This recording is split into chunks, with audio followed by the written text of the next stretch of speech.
What is up, everyone? Welcome to the NoLife Tech and Gaming Podcast. How is everyone doing? We were out last week, but we are back with a vengeance this week. Tons of news, tons of folding news, tons of Pokeman news.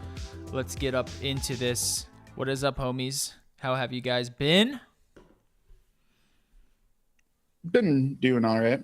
Been the one who's the most gone lately, but I'm back. Back in action? Also, the new intro, I'm sorry, I can't stop thinking of Clerks. Why?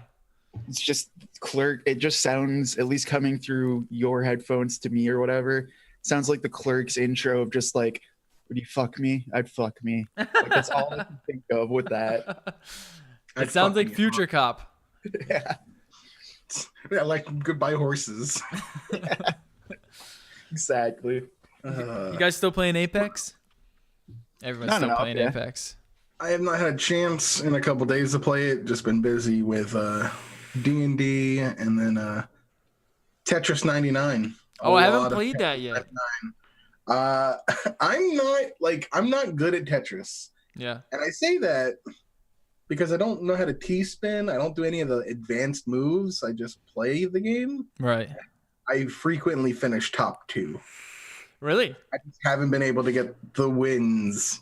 I have one win, but I've had a numerous top 2 and top 3 finishes. I gotta get. It's on Switch, right? It's on Switch and it's included in the price of your online services. Which honestly, for $20 a year, Tetris 99 is kind of worth it. I love it. Yeah, a lot of people have been digging it. I have to get it. I haven't played it yet. There's just Tetris. I really wish it was on mobile though. I play all my Tetris on mobile. I used to. I remember the old days of like the flip razor phones. I had Tetris on there. Yeah. There's actually the one that I have on mobile is owned by EA. Funny enough. Which I find interesting. I think it's like Tetris Blitz and there's another Tetris and it's all kind of wrapped up in one. But that's the one that I play on mobile. But yeah, I got to get Tetris 99. It looks awesome. Know what I've never had happen to me in Tetris 99? A disconnect. Because it's run on servers. It's not Nintendo who made the online for it. It's whatever the company they did it with is. Can you check your mic real quick, DB? Yeah. Yeah, so with Tetris, is there because I saw people play it, but can you actually pick who you want to attack, or does it do it for you? It's 99 players, you and 90 other players. There's your screen in the middle, and then there's a bunch of other players' screens to the left and right of your screen. And you can manually select if you want to who you're targeting. And there's 4, with either the right or left joystick, however you set it up on the Joy-Con. Which, by the way, do not play on Pro Controller. There is a known issue with the D-pad on Pro Controller where it will automatically hard drop. Oh, that's not good. Without even pressing the hard drop button. So Joy-Cons are the best way to play. And honestly, when you're using that kind of D-pad, it's not that bad. But you have the right or left joystick you can use to select one of 4 options. There's random, which will just target a random player, which is how I usually start matches off. There's KO, which is the top one. Hold on, your mic is still fucked up. You're ducking pretty low. Sorry. It's all right. I'll move my gain up and down. But let's see. So there's KO's at the top, random to the left. The right is badges, and then the bottom is attackers. Whoever is attacking you, you can target them back. Which is what I stay on that one. Which has its pros and cons. If you're aiming for KOs, which is something you can do. And then targeting badges just targets whoever has the most badges. So KO targets people who are close to death. Badges targets the people who have the most badges. So kind of your leader, your top player. And then attackers attacks is a counter attack. Yeah. So the way it works is you get badges from KOing people, so you want to be targeting for KOs. But if you are also targeting people who are targeting you and you knock them out, that's a KO. And I've had plenty of KOs that way. But getting a lot of KOs, not only does it improve the amount of garbage you give, it also puts a target on your back. Yeah. So when you get to top 2, like top 3, and you don't have a lot of KOs and not a lot of badge power, you're not really sending that much garbage. And I'm guaranteeing you the person who is sending you a ton of garbage has a lot of KOs. So you can get really boned. Man, that sounds so fun though, because I like the idea of like battle Tetris. I think that's such a fucking like a, I don't know. I think it's like such, because I love like multiplayer Tetris where it's like you have to finish at a certain rate first, and there's like with Tetris Blitz you're basically playing a score. But like throwing it into a battle royale, I remember everyone saw it. We were just kind of like, what is going on with the battle royale genre? Everything, dude. But it seems like it's working out because people love Tetris. It's a weird battle royale. concept. It definitely is a weird concept, but it works. Yeah. I'll leave that to you guys. I'm pretty good on one battle royale at a time, if that. And I'm pretty good on Tetris for now. Dude, fucking Apex, I'm still playing that. Loving it. So good. Best battle royale there that has been made yet. And then I was playing Anthem, and this is the biggest problem with Anthem. There's no loot. And there's like, I was in the subreddit like talking to people about Destiny. it. No, Destiny has tons more loot compared to this game. Tons more. Even worse then, because I would say a magnitude more. I don't even think Destiny has enough loot. That's why I always went back to Warframe. Like Destiny is you pick up ammo, and then after 3 missions, you might maybe get an RNG roll at an upgrade. And then Warframe's just like, shit drops. Yeah. Have fun. Why would it have loot? If it had loot, that means you wouldn't come back and play it to look for loot. Yeah. It's sad. It's like there's so each dude has like 4 pieces of armor. That's it. 4 pieces of armor, and you can like get like different sort of like materials for each piece of armor. And I guess some people say that that's loot, but it's not in my opinion. And then there's like I think 9 different guns with maybe 3 different models each, and within those models they're all the same skin. That's just a different paint.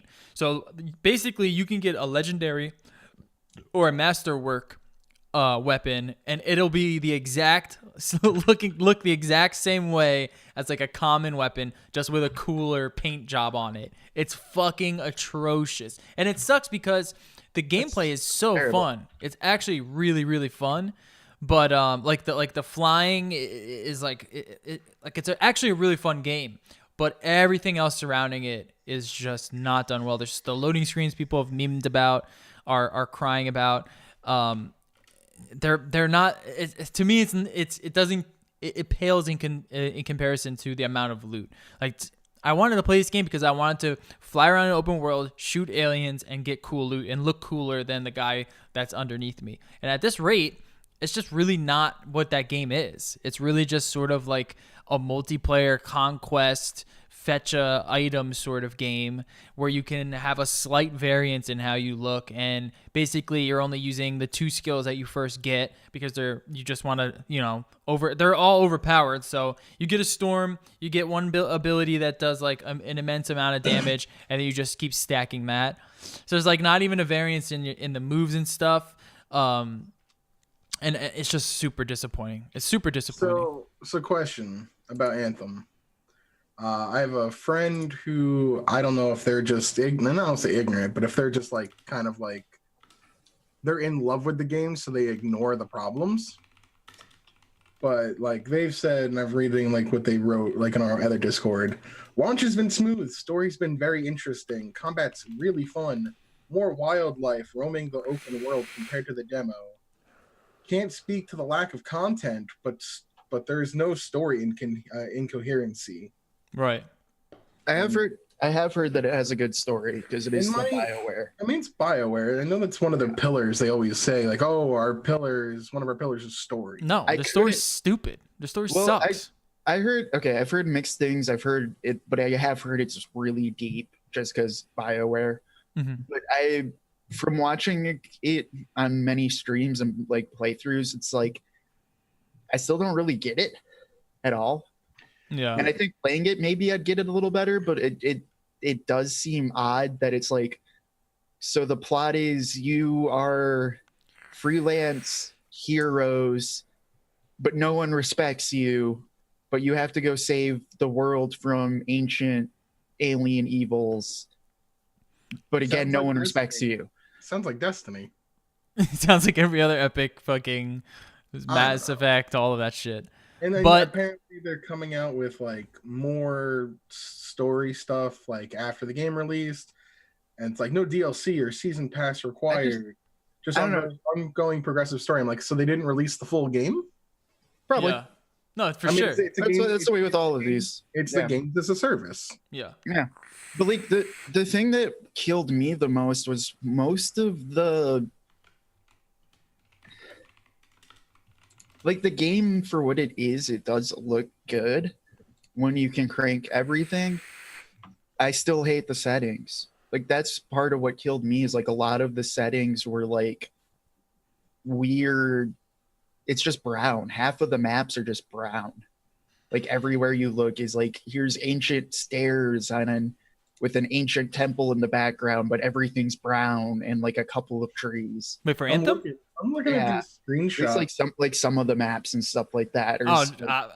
Dude, the game is fucking gorgeous, dude. No, like it looks good. I just mean like the actual setting where like it's a, maybe it's, in one area, but I mean it's some lush. of the areas- There's like underwater Okay. levels. There's like different city levels. Like they did a pretty good Okay, job on that. I That I'm think. hoping then. Okay, because most of the places I've seen are just like this weird brown temple, and everything's just like ancient temple brown poop.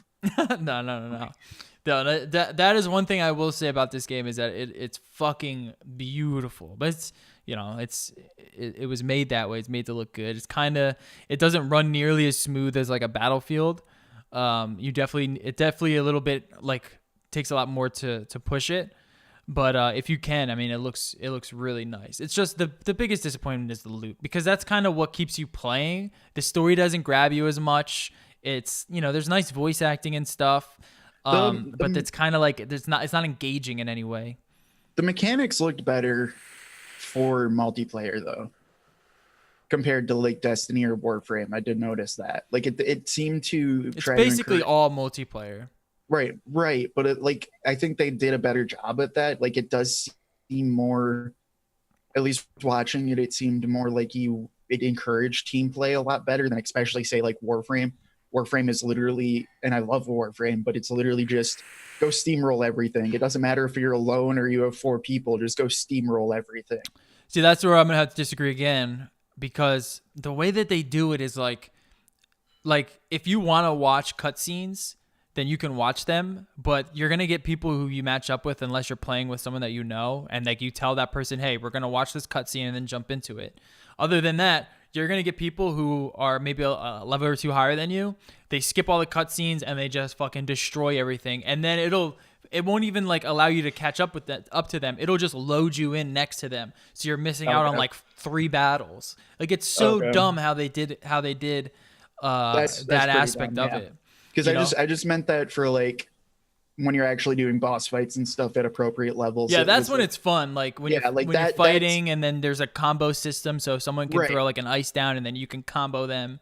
Right, like that's what I meant. Like that aspect that looked like it was a lot better designed for team play than pretty much Destiny or Warframe. Yeah, that part's fun. Yeah, the gameplay is great. I hope they add loot, but that's the thing. It's like it's gonna take them a while to add that much loot. Like I was expecting like Diablo levels of loot, where it's just tons of loot everywhere.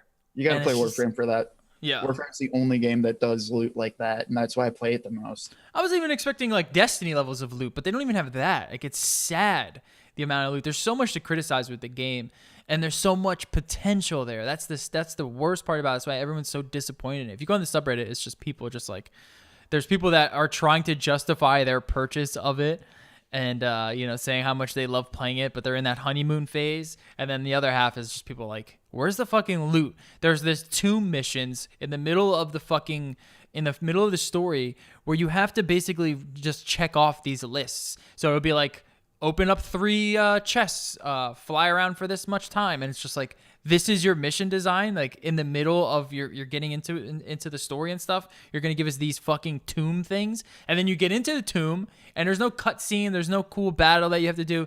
A weapon just drops, and it's a common weapon, and a weapon looks exactly like the weapon that you have already equipped. It's really disappointing, but I do have hope. I hope that they take all the feedback. I hope that they get some more people to work on it and get a loot department to just focus on building good loot, because the combat is good enough for me to just play the game just for the loot. But right now there's just nothing that keeps me playing it. And I'm like 10 hours in, like I'm not even that far in, you know? Okay, I got you. Yeah. I think the tombs were what I saw the most of, just like, cool, it's brown. Yeah, stupid. It's a brown temple with stairs and a tomb. Like, yeah. It looks and there's like nothing there. It's a great looking tomb, but I'm not playing Tomb Raider. I'm playing Space Mech Warrior. Yeah. Like, Yeah, I hope they fix it. I hope they can. I mean, they have this whole like plan mapped out. Let me see if I can find it. Anthem future plans, I guess. I don't know. I know they released it somewhere. Oh, here it is, the roadmap. Let's see what they're gonna add. I know like the first what are they called? Raids that they're gonna do. It's not until like May or something. Or So Destiny released like a week Destiny. later. Yeah. Well, even Destiny was still pretty delayed. And that's just because like their first raid was it really a raid? Where is the thing at? Let's see. No, I think I don't even care. I think the raid still came out like a month later for Destiny. I think No, it was pretty soon. No, I think the raid itself was later. It was the Nighthawk night missions or whatever, all those other missions that came out like a week. I think. Or maybe it was that quick. No, I remember the raid being out. It was, I would say, like maybe a couple weeks at the latest. It wasn't Okay. that. It wasn't months in advance. I mean, people are already top level and they have nothing to do. Yeah, I can't remember because I just played Destiny 2 on PC, so my launch schedule was completely different than the console launch. Mm-hmm. Yeah. Yeah, it's like there's people who are max level. There's no end game stuff to do. There's like, Grandmaster levels. I think that's what they're called.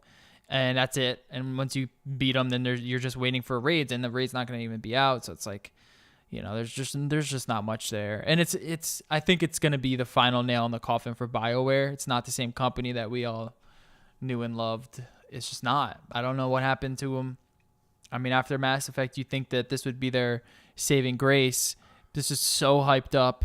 It's absolutely gorgeous. They did really well with combat, but they just really fell short on the core parts of the game, and that's what sucks about it. But good thing EA has Apex to keep that money train rolling in, dude. 'Cause that game is fucking excellent. They need to add some more weapons. They need to add a new map. I think people are already getting bored. And new people. Yeah, some new legends. Rumors of new people. Yeah. But It's their cash cow. I think they're going to spend a lot of resources on it. So I don't think you have anything to worry about with Apex. I think they should, just because I don't know. Everything I've seen from Anthem makes me happy I didn't buy it. Yeah. And I think it could. It made me happy I had the Origin Access Pass because I didn't have to buy it. I just had to download it. It's just one of those, like, everyone wants a good Destiny. Yeah. Yep. And, like, yeah, there's Warframe. And Warframe's fantastic. I love Warframe, but not enough people play it. Yeah. Like, and it's just. And it's so, like, convoluted to get into. Yeah.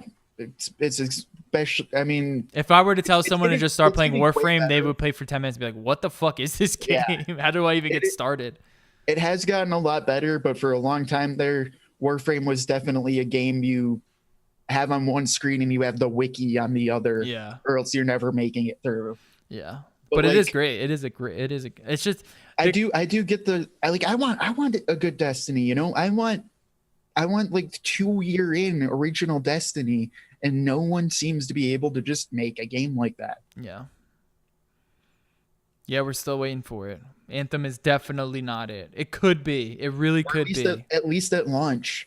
But I think everyone's finally getting tired of, like, okay, I want Destiny style looter shooter, but I have to buy the base game, wait 2 years, buy all of the expansions, the level up Yeah. to finally have a game that has content. And even if it's like finance and the company needs like a lot of money to produce something like that, then give it to us in a subscription. Don't let us pay for a $60 game and then give it to us 2 years later. Let us pay $15 a month and we'll all play it. Do a WoW style. Yeah. No Man's Sky. Yeah. There you go. Yeah, that's Don't get me wrong. It's now the game that like apparently it's good. It's a really good game. Yeah. It just wasn't the game that you were promised until 2 years after it came out. Yeah. Yeah. And you can't do that anymore. People are sick of that. I've my thoughts on games as a service in general and things like that. That's where the future's going, and I'm not happy with it. Well, no, I don't have as much of a problem with games as a service, and that's because I grew up with WoW. WoW entirely proved you can make a game as a service and have it be fucking fantastic. It's just that no one is willing to put that effort in to make that base game worth that in the first place. Yeah. Yeah, when WoW came out, it wasn't like, hi, buy this game, and down the line, you'll have enough content to justify it. Right. It was a full game. Buy this game, it's really good. It's an MMO at a time. Yeah, no, WoW is entirely, it's a game as a service, and yeah, we'll have an expansion. It naturally expanded. Right. We'll have an expansion in 3 years, but there's enough content here that, and plus we're adding more, that there's 3 years of content here. Yeah. And now everybody wants to jump in on the cash, go, here's the most bare bones game we can give you. And we'll trickle it down. And we'll trickle it down over time, but you got to put in a $60, like, you have to put in the $60 investment. Yeah. And like I said, I'm not going to do it. It's fine. I speak with my wallet. And I think that's totally reasonable and acceptable. I wish Blizzard Activision wasn't shit, because like if another game came out with the content level of WoW, I would totally buy it. Cyberpunk, dude. We're all waiting for Cyberpunk.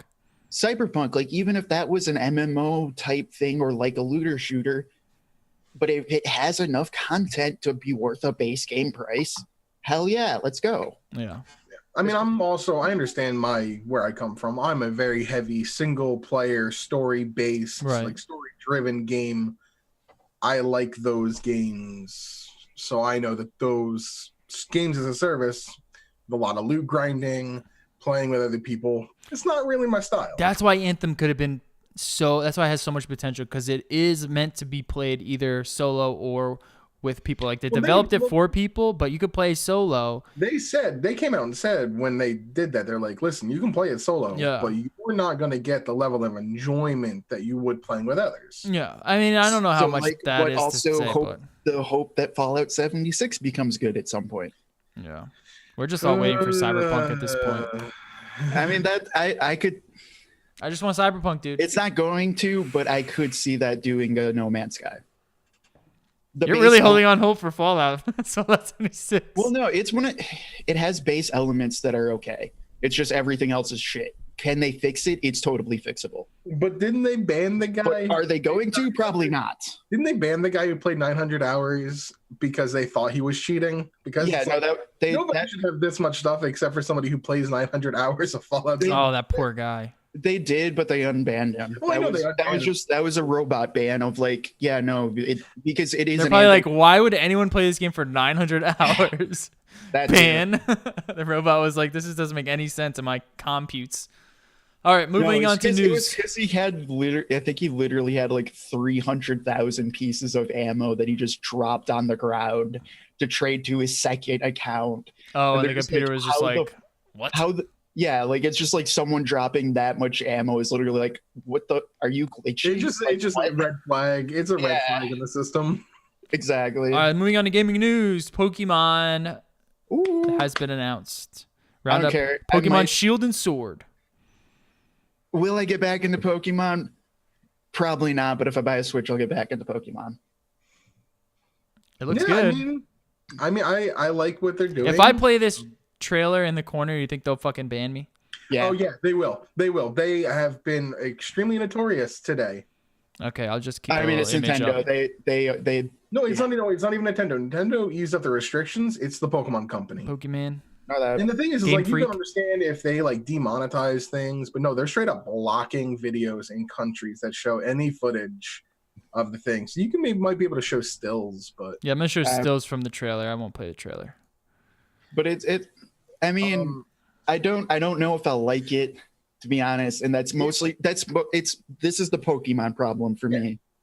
And I mean, I think it's also for you and for a lot of us, not old people, but older people who grew up with it. That it's just like, there's 2,000 Pokemon. No, there's like 150, maybe 300. There's I don't know what any of these fucking things are. There's about 800 last I checked. There's gonna be 800 Pokemon in this game. Well, no, I know it's exaggerating. But still, so they got rid in the last generation. They got rid of what they called the national dex. And you really can't get every single Pokemon that's available like completely in one game. You just can't. They usually have like around maybe like 300 Pokemon available in that game, and then you can trade in from other games because they have like different ways. They have the Pokemon Bank, which is a server where you can just upload your Pokemon virtually into, and then I expect them to put that on the Switch so you can transfer from 3DS to Switch. So I'm a nerd. I have a quote unquote living Pokédex. Oh my where god! I just have like one of as it's not complete, but I have like I would say maybe 80 or 90%. Oh wow! Of the current Pokédex in my like Pokébank, where but they're actual Pokemon. You sound like such a fucking dork. I'm a nerd. I'm a nerd. I Listen, know. We all are. We all are. I don't care. My big problem is, and I understand. Also, the gameplay looks fucking phenomenal. Like the graphics, this looks beautiful. So, did you saw Let's Go Poke? You saw the footage from like Let's Go Eevee and Let's Go Pikachu that they came out with last year. Yeah, and it looked okay. I mean, some of the character models looked a little doofy. But this one, I really like some of the decisions they went with. It looks very colorful, which is great for a Pokemon game. It's still very cartoony, which is important. Yeah, which is totally fine. But like the way it's actually done, this looks like the character models are extremely expressive, especially like when you get into an encounter with another trainer and you see them like actively smiling or like showing emotion, which you didn't really get in the 3DS games. You couldn't really get that. Well, it's that, but it's also the way the lighting's done. It's the way the world is. Like the sky looks like your 90s Nintendo cartoon sky. Like it does hit a lot of those elements of like, no, this is Pokemon, but this looks good. Yeah, you're not expecting a realistic. If you want realistic Pokemon, you can go see Detective Pikachu, which we'll talk about in tech. Or play Monster Hunter. It's also great. But I like the aesthetic of the region they're going for, which is like UK, not only Britain, but there's like some Wales. Right. There's a little bit of like, I guess maybe Scotland. Some of the houses in one of the areas looks almost like Denmark. Mm-hmm. So I really like that aesthetic of that region. There's like literally a Big Ben in one of the towns that they focused on. I'm like, that's cool. Which one are you gonna get, sword or shield? I mean, I'll be an edgelord. I'll get sword. Are you kidding me? I'm an edgelord. What's the difference between the two? I don't really remember. There will be exclusive Pokemon to either one. So they want you to get both. One will have a certain legendary where the other will have a different legendary. Right. I'll get whatever one my girlfriend doesn't buy. Exactly. That's what they do. You either buy both or you buy one, your friend buys another.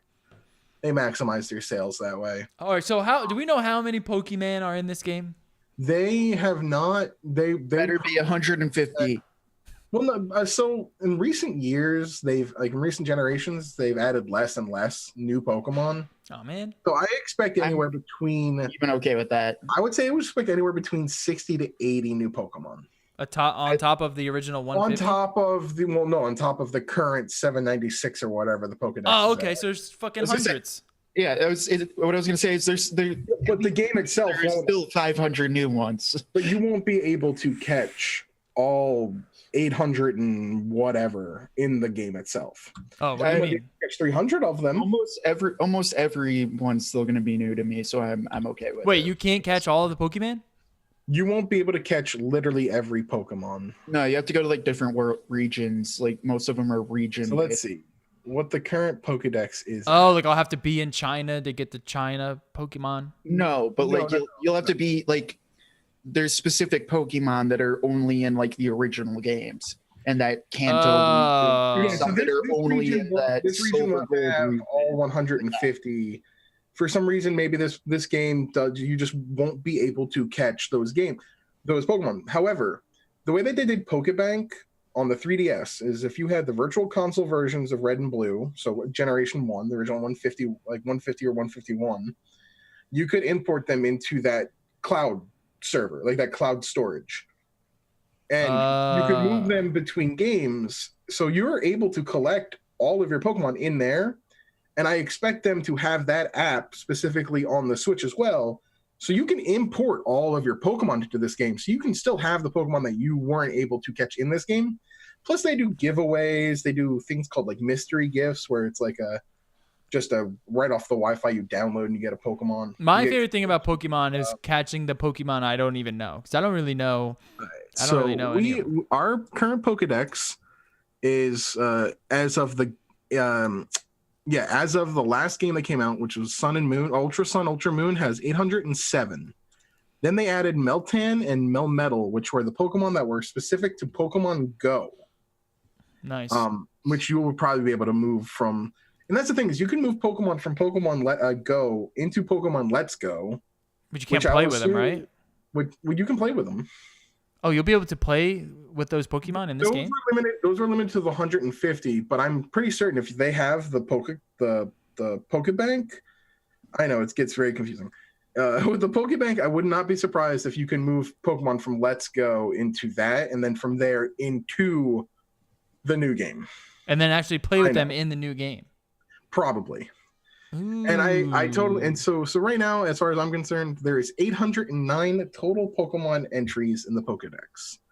That will probably hit. That would actually make me want to play some of the older Pokemon. 900 max. Yeah. But like we are so close to 1,000 different Pokemon designs, which is awesome. Crazy. Also, it doesn't include the Alolan forms that were specific to the last game, which were like the game's also been out for like 20 years. Weird. 25 years. It's as old as us. It's old. It's freaking old. It's like 20 years, right? Yeah. And that's the other thing is like they don't. Like I was playing this. I was playing the formula. The formula hasn't really changed that much. Like when I say the formula, I mean like the basic core formula. You get 3 starters to choose from. You have a rival. You beat gyms, or in the last game they didn't have gyms; they had trials. But they were essentially the same idea. Gyms. You got a Team Rocket. You got a bad team you have to fight against. You might have a side bad guy that you're also fighting. Or becoming friends with. Yeah, and then you have the Elite Four and the Champion. That's also the basic structure, which there's nothing wrong with that structure. It works. It's worked for 7 generations. The games have sold God knows how many copies and how much money they've made off the series. So there's no real need to change that. However, Let's Go had the ability to see Pokemon in the wild before you get into an encounter with them. Yeah, that's what I want. That's not in this. This has the random battles, and that actually does irk a lot of people. Irks me. And I don't mind having random battles. It's not something that I'm like pounding on the table for. I actually prefer random battles. I liked seeing what you can get before you get into an encounter, but I also see the appeal of a brand new game with brand new Pokemon going, what am I going to see? What's new? Being able to see that on the overworld for the new Pokemon kind of takes some of the mystery and some of the excitement out of that. Even in the originals, when I was playing them and before elementary school, and in elementary school, I had a book that would tell me where what Pokemon were in what zones. You had a Prima Guide. Prima Guides. Prima Guide. Remember when that was when IGN had or GameFAQs.com, and then IGN bought GameFAQs. Yeah. I prefer random battles because when it's a new game, I want that element of surprise. When I'm like getting ready for the Elite Four and I need to make a squad, that's when I go to those guys. I want that. Like that's part Yeah. of the fun. Yeah, to but me, I is that love the element of surprise. Monster I think Hunter style. Like you That's see it fair, in the yeah. wild, and you want to go I think capture it. I think not adding it into these games helps. I do think it helps really set the divide of where the Let's Go games, because they're going to make more of them, where the Let's Go games mechanics are and where the core game mechanics are. And I feel like that kind of separation isn't a bad thing. I feel like that really shows if you like those mechanics, Let's Go is the series that's more for you. If you like the random battles, if you like catching your Pokemon and fighting Pokemon, then the core games are for you. There's nothing wrong with having both because they're different audiences they're targeting. I have figured out too why I like the look of this game so much.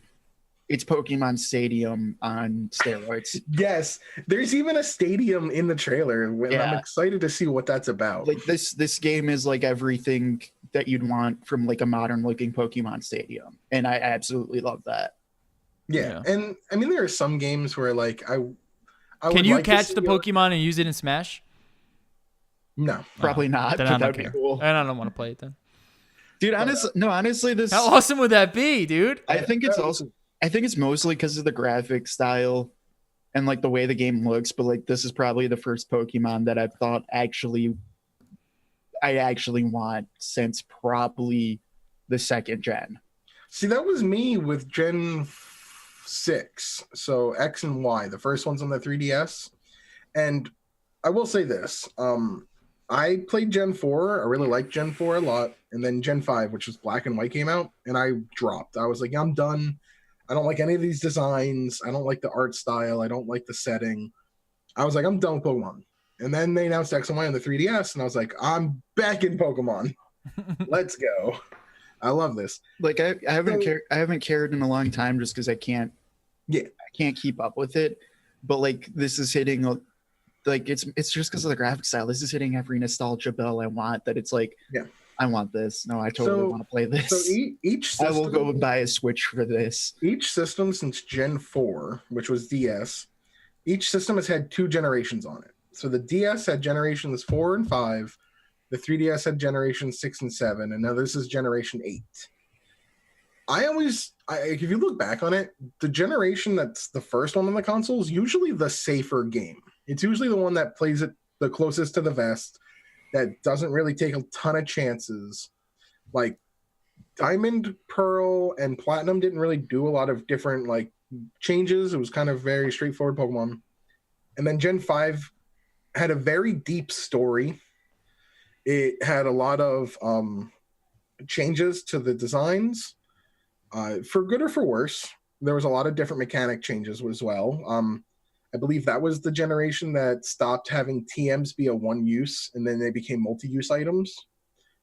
And then you had Gen 6, and Gen 6 played it very safe. It was very much like it did a lot of things just better. And then Gen 7 came along and it's like, oh, you don't have HMs anymore. You don't have all these things anymore. And it changed a lot of stuff. So I think this one's going to be safe. And then the next main core title, which will be Gen 9, probably in 2 or 3 years, I think that's the one that's going to change a lot of stuff. Right on. That's my rant for that. I kind of hate admitting this. I'm gonna go buy a Switch for this game. I love how this is the game to sell you on the Switch. We've had Breath of the Wild, Odyssey, fucking Dead Cells, Smash, and Pokemon is the one that sells you on the Switch. Yeah, no, dude, I can't lie. In elementary school, I was that kid that everyone brought their Nintendo or their Game Boy to like go get them missing no and like everything else. Like I was that kid who like I had the yellow Pikachu Pokemon Yellow Game Boy Color that got stolen from me, and I was just Pokemon Yellow copy got stolen from me in grade school.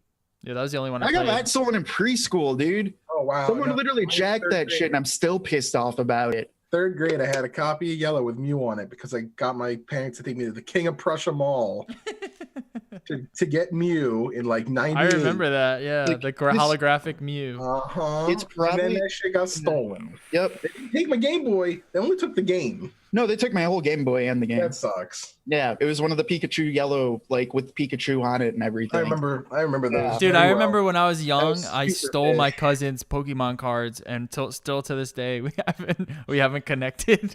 You know what? Here's the thing, Jerry. Here's the thing. You say you're gonna buy a Switch for Pokemon. You're not alone. There's gonna be a ton. Oh, I know. Will. It's gonna sell like crazy. No, I know it's gonna sell like crazy, and it's mostly just because of the way this art. Hey, if is- Pokemon gets you into the art playing style. fucking Switch games, I'm all for it.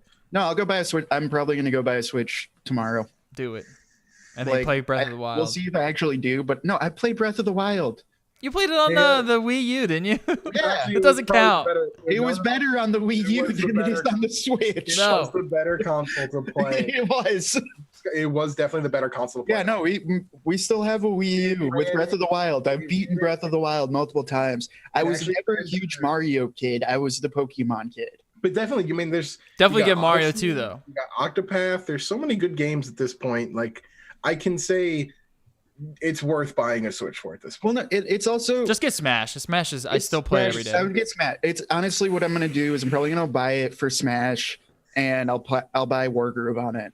'Cause Yeah, Wargroove, and then- Smash, and then Dead Cells, and you're set. Or And Diablo Tetris 3. I already have Dead Cells, so I'm probably not. Dead Cells isn't as much. of a Hollow game. Knight? I'll probably buy Stardew Valley for the 18th time. Yeah, of course. And Hollow Knight. then I'm gonna wait. And then I'm There's gonna wait. till there's so many good fucking games on it. Pokemon, and this is what I want out in Nintendo. Mario Tennis. I do want. I Oh, hate dude, get the Mario way Tennis so Mario we can Tennis. fucking play. I can whip your ass. But no, like it's. I want this. I want the stupid nostalgia, and this is it's Pokemon Stadium brought to life, and it looks great. This hits every nostalgia bell I want. So I hate expect. it. I fucking hate it, but I'm gonna buy to it. be because this was like the 1 minute like out of context footage trailer. Yeah, I totally expect E3 to have like a full, not a demo for people to play, but for them to showcase like here's the battles. Here's I hope so. Wait, before we And move I on, think, do we? Like I absolutely hate that this is the game that's like I'm so based off of this stupid trailer. This is probably the game I'm most. Well, before we move on, do we know the release date of this? this year. late 2019, but Pokemon generally comes out between October and November. I will say I have. Plus, a we feeling, might get Animal Crossing around then too. I feel like Animal Crossing is September. If I'm pushing out dates, I feel like Animal Crossing is September.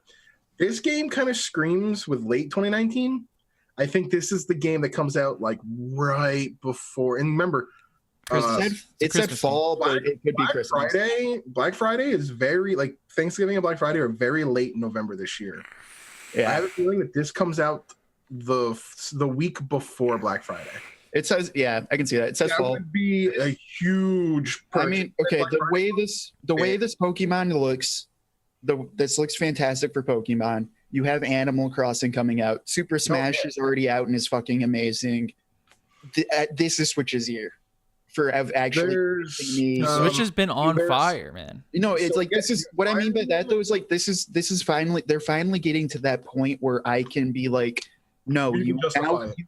yes, you finally have the library. You This have summer the library alone. and also everything coming out that hits Yeah. old Nintendo fans, but also Did you there's play just Mario good Maker? quality shit. Yeah, Yeah, Mario Maker Maker's- 2 in June. Then Yeah. July has That- Fire Emblem. Then August has that new Platinum game. Yep. yeah, like that's what I mean. Like Holy this, shit. I think. And then if you haven't September. bought a Switch and I've been thinking about it. This sounds like the year that you should just go buy a Switch. Here's my idea of what I think is going to be the main lineup from June. June is Mario Maker. July is Fire Emblem. August is. Didn't we just get Yoshi? Yoshi's coming out soon. Like I think next month. Oh, okay. But yeah, like August is the new Platinum game. September, Animal Crossing. October, Luigi's Mansion 3. November, Pokemon. December, I'm not sure yet, but like even just those months, one major title, and there's other titles in those months as well. Yeah. That's a really strong lineup. Dude, but think about last year where we had Breath of the Wild, Odyssey, Dead I will Cells, say that Splatoon 2, from the end of last year to like Arms. You can't forget Arms. right? from the end of last year to June, like with the exception of Smash, it was a little slow. Yeah, it was. You were basically you would get all the games, and then you were just waiting on indies. Yeah, that was my problem. Is like, no, you had really great indies, but like you had their indies that I already own. Wayne, you didn't have a Wii U. You didn't live through the long droughts of months without a new game. No, I didn't even know the Wii U was a thing until like last year. It was. Like this is the anti-Wii U. It was so trash those days. Yeah. I'm gonna finally pull the trigger on a Switch. Yeah, you're gonna be happy, dude. It's the best. MacBook, I'm gonna go buy a Switch. It's so good, dude. It's so good. Like that. No, this Pokemon. I still play Smash every single day. No, it's everything I want. Smash is still. Mario Kart Deluxe is so good. Splatoon 2. Yeah, Mario Kart, Splatoon. Like that's what I mean is, it's now has, and by the end of the year is going to really have that great Nintendo library, but also some third parties that makes it like, there you go. This is everything you actually want. We're renaming the podcast from NoLife to the Nintendo Circle Jerk. Oh God! All right, let's move on. THQ. No, I want to get to this. It's fucking Pokemon that finally got me to be like, all right, you're doing something right. I love it. THQ Nordic does an AMA on 8chan, possibly destroying the publisher's reputation. I don't even. And here's their Twitter, the THQ Nordic. We're doing an 8chan AMA, and we have no idea why. Come join us. Yeah, Wayne and I were last night on this. They apologized, but I think they still had the link to 8chan up on their Twitter. Someone PlayStation Life says, if you don't know what 8chan is, just know that it's a result of quote-unquote free speech movements on the internet. Is blacklisted by Google, and that clicking on anything there is the last thing you want to do to your browsing history. That's actually a really good definition of 8chan. Yeah. Well, I mean, it's any of the Chan websites. Like 8chan is as old as 4chan and 11chan and all of those Chan boards. There's reasons why I haven't been an active user since I was in middle school. All right, so hold on. So they posted this. We're doing an 8chan AMA. Let me put the content on the screen. We have no idea why. And then they wrote, the opportunity was here and we took it. We got approached in a very friendly and polite manner and we're assured said person, shout out to Mark, will take care of the nasty stuff. Mark. That's a meme now, which is shout out to Mark. We'll take care of the nasty stuff. So here we are. And then they wrote later. They knew where they were going. And then they wrote later, this was not about being edgy. This blew up, and I very much regret to have done it in the first place. Philip Brock, PR marketing director. I don't think he asked. I don't think he covered anybody in his team. I think he just did it. Quote, just on a whim. I personally agreed to this AMA without doing my proper due diligence to understand the history and the controversy of the site. I do not condone child pornography, white supremacy, or racism in any shape or form. I am terribly sorry for the short-sightedness of my decision and promise to be far more vigorous in my assessment of these activities in the future. You know the gif of the dog that's sitting there drinking coffee with the fire around him and just like, this is fine. This is fine, yeah. Here, I'll put that on the screen. Him while his entire PR staff around him is just hands in the air screaming, what are you doing? That's so funny. That's one of my favorite fucking memes, dude. It's so good. And part of me wants to say, okay, nobody was talking about THQ Nordic before, so is this just an example of any press is good press? Well, maybe. Because everybody was talking about them. Because we couldn't figure out, like... This is what I think. I think someone in the company was like, dude, there's the site 8chan. It's awesome. Let's do an AMA there. They do AMAs all the time. And the dude who's saying this doesn't like THQ Nordic. He wants the company to burn to hell. So he tells this guy this, and the guy's like, all right, let's do it. And then and then hilarity ensues. I think someone trolled this guy into believing that AMAs are posted on 8chan because they're not. AMAs are not a Chan thing. It's just a Reddit thing. Or a Twitter thing. Yeah, that's what I was gonna say. It's Reddit or Twitter. You do an AMA on Reddit or Twitter. Like you can easily set up an AMA on Reddit. You just reach out to Reddit, like whoever runs like whatever place you want to run the AMA, and you go, "Hey, we'd like to did it on 8chan." That makes no sense. No, they got trolled into doing it, or I just don't know. But why were they doing the AMA in the first place? Like, are they promoting a game or something, or did they just want to do it? I mean, I would assume they're promoting a game, but again, looking through their But the last one's like their Darksiders game 3, right? lineup is it's pretty shit. Yeah, they're not. It doesn't look like they're a very good developer. Their distribution. They're mostly a distro. Yeah. They distributed Ori and the Blind Forest. I believe they're also the ones in charge of porting that to the Switch, which we'll get to. Like I'll put it this way. I don't think a bad thing, but like, yeah, man, like they're not a great. I think what I said last night was C-list developer goes to C-list website to promote C-list game. There you go. It's just so funny. It's one of those things where like, okay, I don't think the Chan websites are the end of the world, to be frank. Like there is some really shitty stuff that happens on them, but it's rare and it's more just a cesspool of cesspool. Yeah. But like it's more just confusing of like why the fuck would I don't think it's gonna destroy their reputation. No. It's one of those like how the fuck are you on the internet and not know about the Chan websites? Yeah, and like or have anyone come by and say, don't do this. This is a terrible idea. And then on top of that, like exactly what you were saying, Wayne, like why would you do an AMA on an anonymous website? It makes no The whole sense. fucking point is you're anonymous. Like that's the literal fucking point of the website. No sense. But like Doobie's saying, there's no such thing as bad press, so who knows? Maybe they were smart after all, because we haven't talked about THQ Nordic once in this show until today. So there you go. I think I might have mentioned Darksiders 3 once. Yeah. Well, all right. So Overwatch is getting a new medic hero. Is this their response to Lifeline from Apex? Blizzard has officially announced Baptiste Augusta. They look awfully similar, and it's the timing of it. Do they have the same accent? Probably. I don't know. Nobody's seen like a gameplay of it yet. I don't think that's the case. I think it's probably coincidence. I think it's more coincidence because everything. I mean, okay, for Overwatch, usually those guys usually have like 6+ months of development before they're announced. Sure.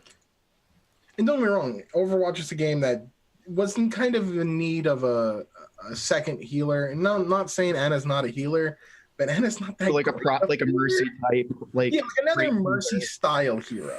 Yeah, and I think it's a good thing.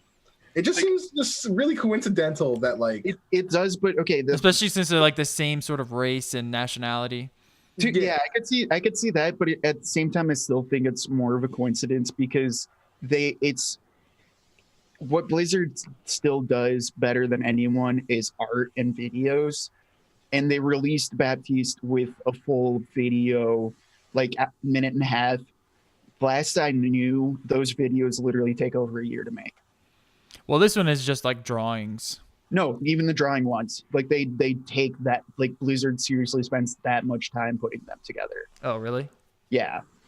Like that, and that's part of why they're so good. Like their art team, every single one of those videos on average has like a year behind it. Yeah. So I don't think they could have just pulled this out of their ass basically to this quality level. Yeah, maybe. All right. Anthem drop rates were accidentally raised in an update, and everyone were like, yay! Finally, they fixed the loot. And then they said, oh, we fucked up, and then broke it again. So that was hilarious. They put it back to where it was quote unquote intended, which I think is broken. So we can leave it at that. They fixed the broken thing and then broke it again, and said that they broke the fixed thing and then fixed it again. But yeah, people were like, wait, I'm getting Masterworks. I'm getting actual loot. I'm actually having fun in this game. I mean, the Reddit was going crazy, and then they were like, oh, no takebacks. We fucked up. We need a reason to keep you playing this game for 120 hours. Yeah. No, that's don't get me started on this fucking game again. Because look how cool that javelin looks, dude. The one that can move. I forget the name of it. Like, it looks so sick. It's like a cyborg space ninja. Oh, the Warframe ripoff? Yeah. That is sick. Yeah. No, I've watched that one the most. Maverick, I think.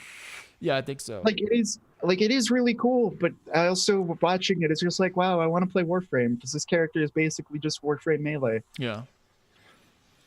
Fortnite revenue drops 48% from December 2018 to January 2019. Is Apex to blame? Could just be Christmas. No, that was before Apex. Oh, it dropped. Yeah. Yeah. Could just be Christmas money from, you know, all the kids getting their Christmas money and spend it on Fortnite in December, and then It is not a happy to spend in January. it is a usual January bubble, but it's also That's a big drop though. 48%. It is a big drop. Big. Well, what I was gonna say is that was when everyone was going to Atlas failing, then people were jumping back onto Sea of Thieves again, like going up a Twitch things basically, and then Apex finally came out. I'm interested to Towards see the what end. revenue looks like next month. Yeah, me too. It's that, but then I also That's gonna think be interesting to watch.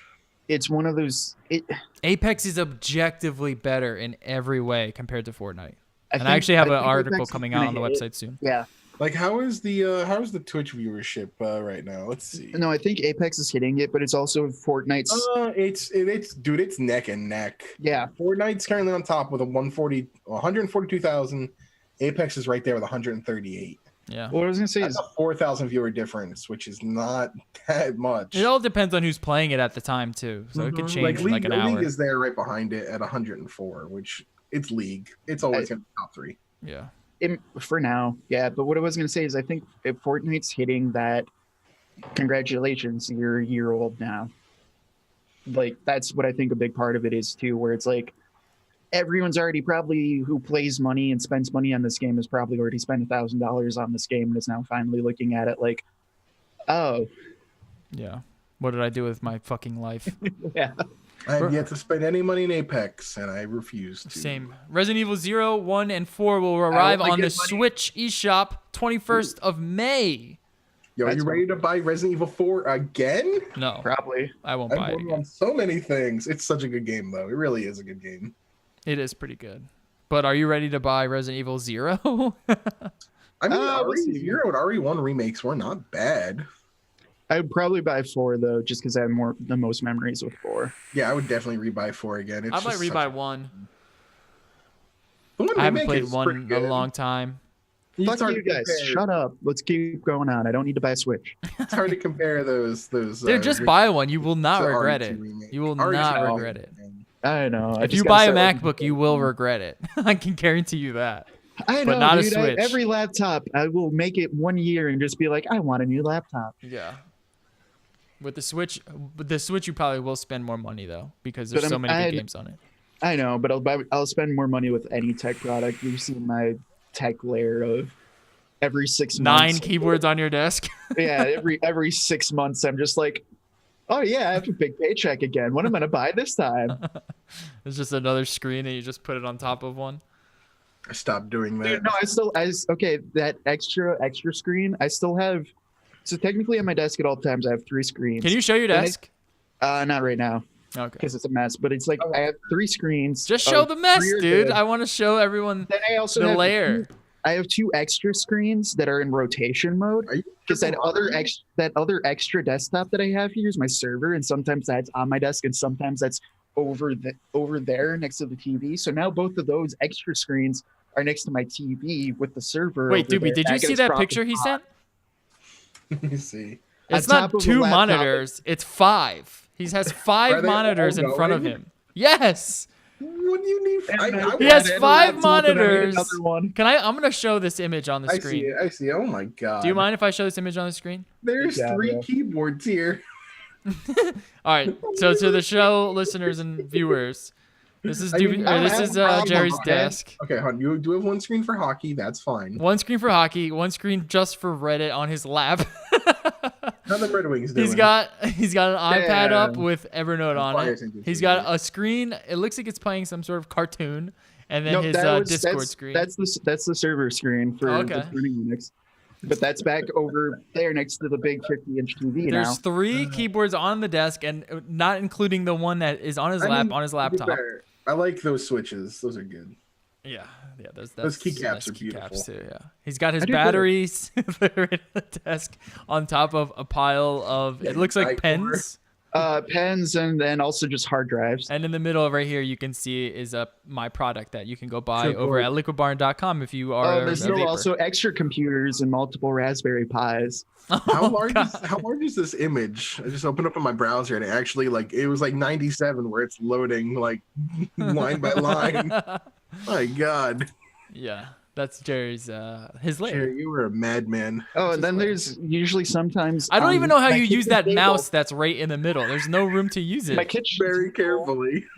Also, my kitchen table also. Well, usually my desk is a lot cleaner, and I don't have a bunch of bottles on it. But that kitchen table behind me also sometimes has a computer on it. And then also on my couch here, I have a monitor or a laptop table, and I'll bring my laptop there. You I need know, more, dude. you know what the most fitting part of this image is? The bottle of Equate headache relief. Yeah, in there, because I guarantee you, with this setup, you need it. And then this is just the living room. Imagine me with an office. Yeah. Oh God. All right. Brad Sams reveals how xCloud and Xbox Game Pass should work on Switch and time frame. So xCloud is essentially a cloud gaming platform. I think it's the one that Liquid Sky is based upon. Threat writer Brad Sams has revealed some more details on YouTube about Microsoft's overall plans for Xbox Game Pass, as well as company's current plans for the service on the Nintendo Switch.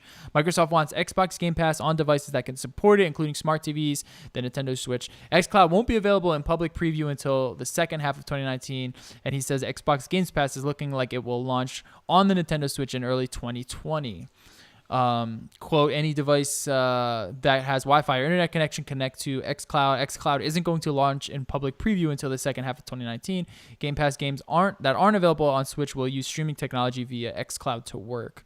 And I'm super excited for that. It's super smart for Microsoft to finally get this going. I think the future of gaming is the cloud, because that means you don't have to buy a console. And if they can get it to, it's like a 0 millisecond latency or around that with, considerable level of detail, like, 4K image streaming to your PC. Last year at E3, like Phil Spencer said, they want to get like Xbox Game Pass and xCloud on as many platforms as they can. And that does not...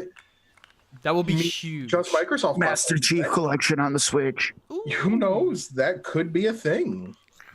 I mean, some games are probably going to be just straight up streamed. But this is the good part. But this is the good part. It'll force Sony to do it, and when Sony does it, you're gonna have all the Sony library in the cloud that you can play on your phone, you can play on your Switch, you can play on your smart TV, you can play on your fucking smart fridge.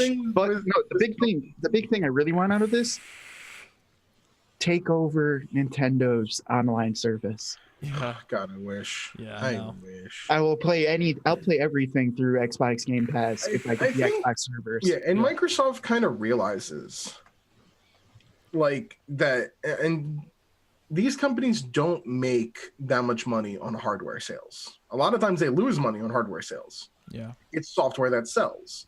How, like, you have $10 for Game Pass, whatever it is. You've got an install base right now of 17 million Switches. Yeah. Imagine if even 1/4 of that decides to buy into Game Pass. I don't know. That's why they're doing it. Like Microsoft really is cloud software nowadays more than they are anything else. Yeah. And that's why they've embraced PC so much. Like a lot of their console exclusives are going to be on PC because software sells. No matter how you can sell it, you sell software, you're making money on it. Yeah, it's the future. It's definitely the future. I can't wait to see what it does. Literally, the ad on the top of this page for me is Microsoft Azure. Yeah. And Microsoft they don't have a presence in Japan. So like Sony and Nintendo, they're competing in a bunch of markets. Like Microsoft is really only competing heavily in North America. It would be smarter if Nintendo would do a cloud service, because those games would run a lot more smoothly, especially at the bit rates that's needed for them. If they had the online being done by Microsoft. Yeah, they would need to completely overhaul their infrastructure. Like NVIDIA, just go work with NVIDIA like they do. Yeah, they already have a relationship. Yeah, like just run it like the Shield already is. Yeah, I think the NVIDIA streaming one is great. Yeah, and it's literally the same piece of hardware. It's gonna take some time, but like the future is definitely very interesting to keep an eye on.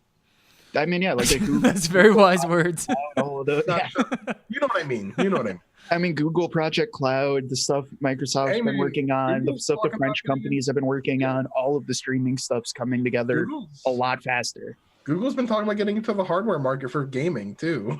Yeah. Well, they have, but it's because their Project Stream works really well, actually. All AMD hardware, by the way.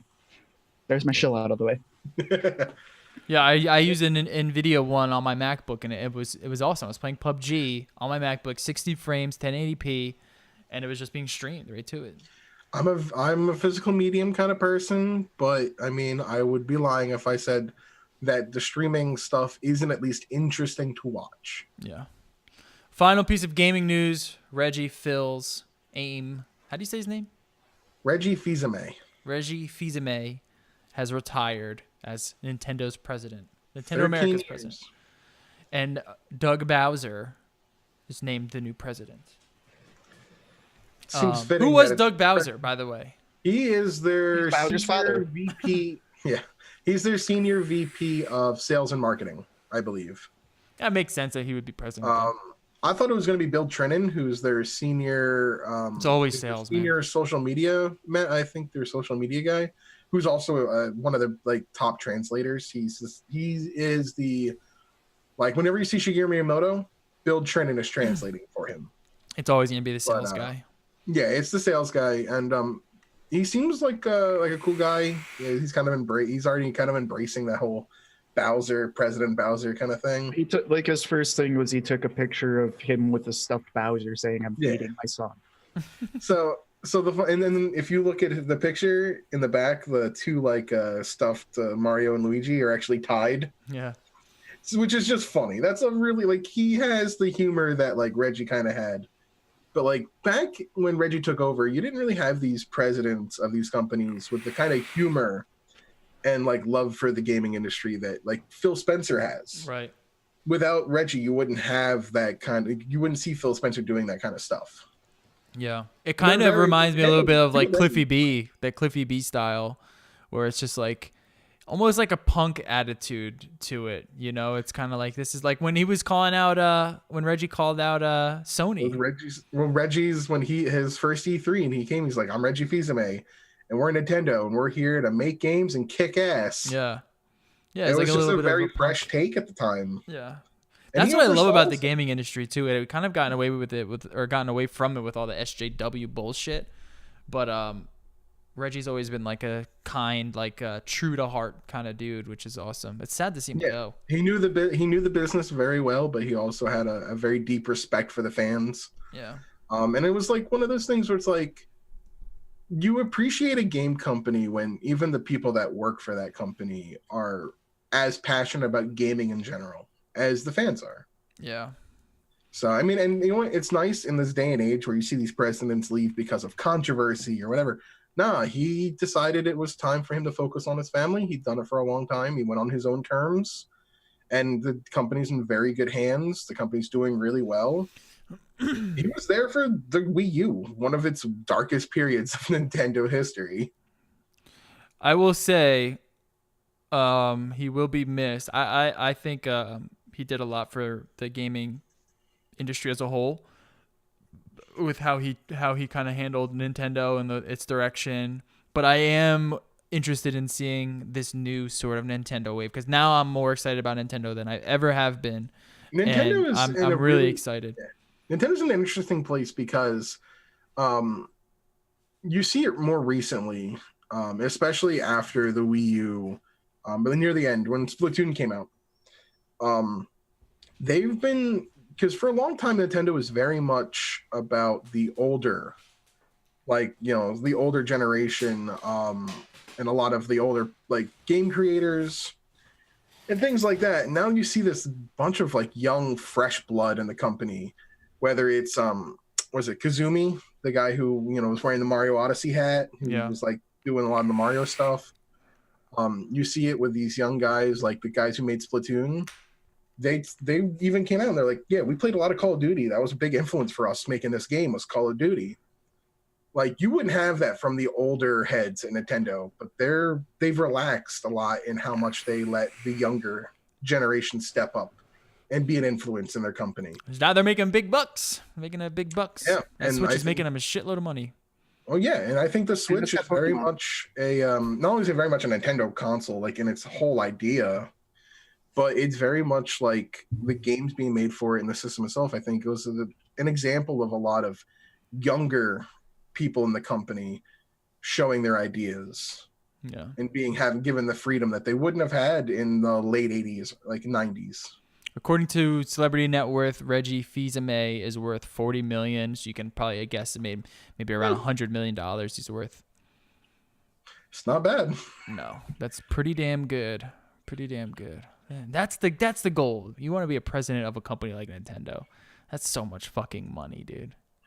He's set. He's done. He said, I'm done. I did what I need to do. I'm going to give it to a guy named Bowser. Bowser's taking over. What are the odds? What are the odds? No, his last name would be Bowser. Yeah. What the fuck? Great. And I'm surprised they even considered him, considering his name is Bowser. You know they're going to have fun with the memes at E3 and stuff when they introduce him in his first Direct. Yeah. We'll see. We'll see if he's even like as public as Reggie was. I think he will. I think he will be. I think he needs to be. They need to. That even the president is very much a social media celebrity for Nintendo these days. Yeah. And Phil Spencer is also like, I think, one of the best right now doing it. Oh, I love Phil. I do love It's Phil. definitely better than, I can't remember the guy from like the Sony dude. Oh man, he's so boring. Or fucking Jensen from NVIDIA. Oh my god, he's so boring. Yeah, who's the It just Sony guy's works. name? It just works. Yeah, it just works. Todd Howard. Gotta get Told Todd him Howard about out there. It just works. All right. Todd Howard's a love-hate figure and has always been and always It will just be. works. Yeah. All right, let's get into tech. I'd say Reggie's much more of a love character than like Tom Howard. Oh, dude, Tom everyone loves Howard. Reggie. My body is ready. Tom Yeah. Howard's a meme now. Tom Howard will say something you absolutely love, Todd and then Howard. like, Not even Tom Howard, Todd Howard. yeah, Tom Howard. Tom Howard. Tim Howard. Tim Howard. Soccer. He's outside. Can you grab him? he's also gonna play basketball soon. All right. Did you guys hear about The Verge censoring A lot, Bitwit, aka Kyle, from and others. Bitwit? What was his channel name? Awesome Tech or something? It was Awesome Sauce. Awesome Sauce. That's right. Bitwit's way better. I know Way he's back. terrible in naming his fucking channels. Yeah, no, Bitwit's so much better. But, It's not even funny.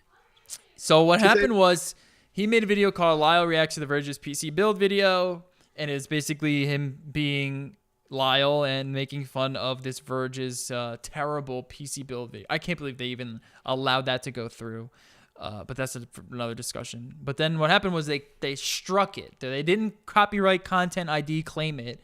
They struck the video, meaning they wanted it taken down. It's a manual. You have to manually go through this process. There are repercussions if you file strikes that don't stick, if you file false strikes. Like, it's a serious thing. You have to be sure that this is, fucking you over. You were taking legal action. Yeah. Like, And everyone was kind of like, what the fuck is going on? And Kyle wasn't the only one. There was also also this Review the USA. video was taken down for months. Like it was up for two. It was up for two. Okay, this video came out 4 months ago. It lasted about a month or two before completely being taken down by The Verge. So the video wasn't even out anymore. Yeah, they took it down. They also took down Review Tech USA's video on it, criticizing it. And then, if I'm not mistaken, there was a couple other threats of them taking it down. But since then, we've had a response from The Verge and Nilay Patel, which is the editor-in-chief over at The Verge. Let me get the response so we can see it. Basically, he said, here's the article. We'll just read the article because the article is a better explanation on it. And the article is from their forums, which it wasn't on like their front page either. Like, you had to find the article. You had to go to his Twitter, click on the link, or find it within their forums. And he says, I want to address the situation around some YouTube copyright strikes that he filed. There are those two reaction videos use 90% of our footage without any edits, cuts, or otherwise transformative use. And one of them in particular featured what our legal team felt was a pretty racist character. Our legal team has felt this was not fair use and issued a copyright strike request to YouTube for those 2 videos. A number of the other critical videos were not responded to in any way. YouTube notified the 2 channels in question, said there was a chance our request wouldn't make it through, and asked our legal team for their case. Our team made the case. YouTube agreed the videos were not fair use and issued the strikes.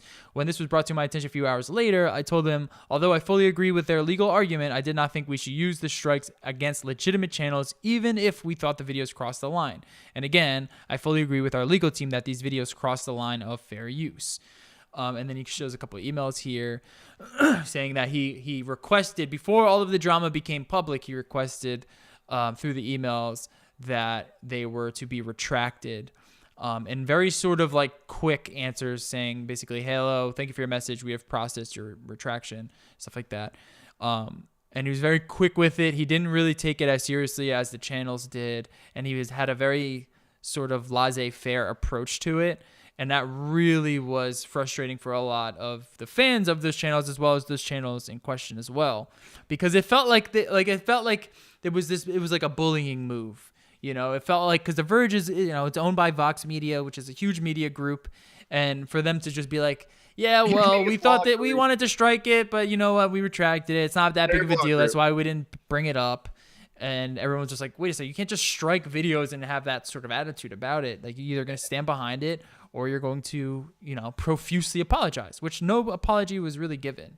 Right. And the other things too is, leading up to this, if you go through The Verge, they have about like 20 articles that week of how the copyright system is broken and you can use it to bully people. Yeah.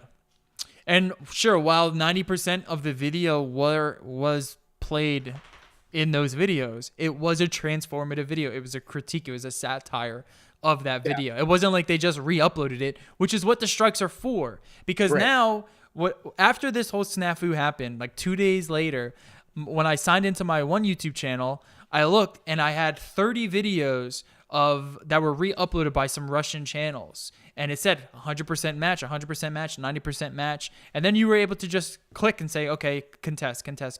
So YouTube even agrees, like, it's really just for uploads, like re-uploads, and something that's not transformative. There are some reaction channels that you could say aren't really transformative either, where they just play the video and they kind of chuckle alongside of it. That's not transformative either.